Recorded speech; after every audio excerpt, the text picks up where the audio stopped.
Hello, good morning guys. Ayan, ito si Inday sa aking garden. Ayan, ipiflex ko lang yung aking mga talong. Ang gaganda nila guys.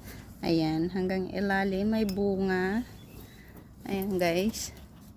Tapos ayun, kasi nagtanggal ako ng kanilang mga dahon, kaya kitang kita na guys yung kanilang mga bunga. Ayan. Kaya makikita na sila guys. Ayan. Yung kanyang madaming bunga. Ayan guys, kita nyo. Ayan. Tapos, tatlong klase yung aking talong guys. Ayan. May puti. Tsaka ito yung violet. Ayan.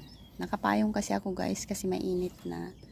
Ayan. Ang ganda ng kanilang mga bunga. Ayan. Tapos, ayan pa.